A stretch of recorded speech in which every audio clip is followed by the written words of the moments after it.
आग्रा येथे हिराचंद नावाचा एक व्यापारी राहत असे. असे म्हटले जात असे की त्याचे जो कोणी थोबाड बघेल, अर्थातच तोंड बघेल, त्याला एक दिवसाचा उपवास घडत असे. अकबराच्या कानी ही गोष्ट पडताच त्याने त्या हिराचंदाला भेटायला बोलवले. त्याच्याविषयी गोष्टी खऱ्या आहेत की खोट्या हे त्याला जाणून घ्यायचे होते. दुसऱ्या दिवशी अकबर भोजन कक्षात जात असताना हिराचंदाला त्याच्यासमोर आणण्यात आले.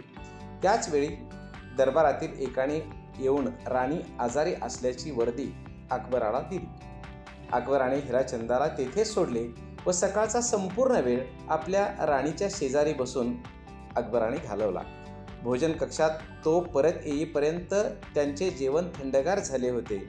त्याने ताजे अन्न मागवले आणि ते तयार करायला इतका वेळ गेला की अकबराला अस्वस्थ वाटू लागले. शेवटी डॉक्टरला बोलवण्यात आले. त्याने अकबराला विश्रांती घेण्याचा आणि एक दिवस काहीही न खाण्याचा सल्ला दिला, ज्या योगे स्नायूमध्ये येणारे पेटके निघून जातील. डॉक्टर म्हणाले, हे काय दुर्दैव, तुम्ही कुणाचं तोंड पाहिलं होतं का? अकबराने डॉक्टरांना हिराचंदाबद्दल सांगितले आणि अकबर पुढे म्हणाले, मी त्याला फासावर चढवीन, कारण त्याच्यामुळे मला हा त्रास सोसावा लागला. हिराचंदाला हे ऐकून धक्काच बसला आणि तो पळत दरबारामध्ये आला आणि बादशहाच्या पायाशी तो हिराचंद लोळण घेऊ लागला, क्षमा याचना करू लागला.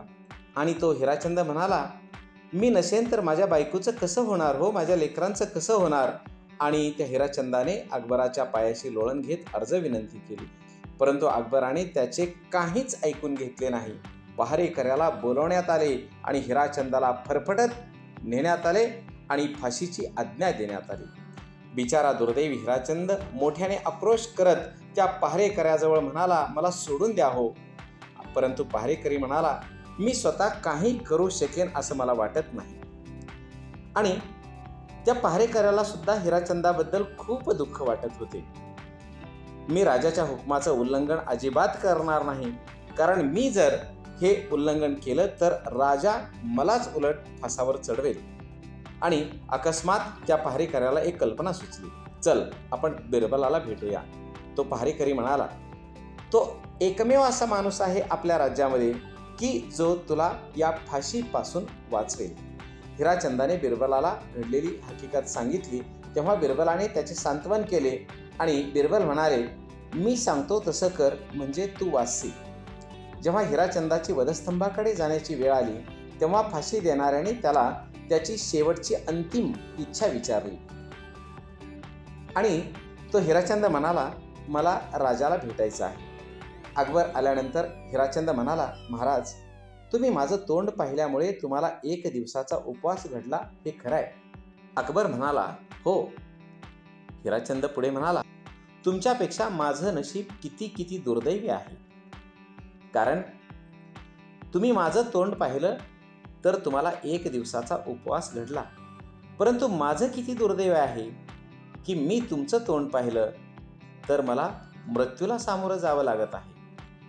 अकबराने विचार केला आणि म्हणाले, कोणीतरी तुला हे पटवलेलं दिसतंय. अकबराने तर्क केला आणि हिराचंद म्हणाले, अशक्य, मी येथे कोणालाच ओळखत नाही. कदाचित नसेल, पण ही योजना तू स्वतः आखलेली नाहीस. अकबराने उत्तर दिले, मला खरं सांग, तू बिरबलाला भेटला ना? हिराचंदाने आपण बिरबलाला भेटल्याचे कबूल केले आणि मग अकबर बादशाला कळले की बिरबलाने मला एक निरपराध माणसाला फाशी देण्यापासून वाचवलं.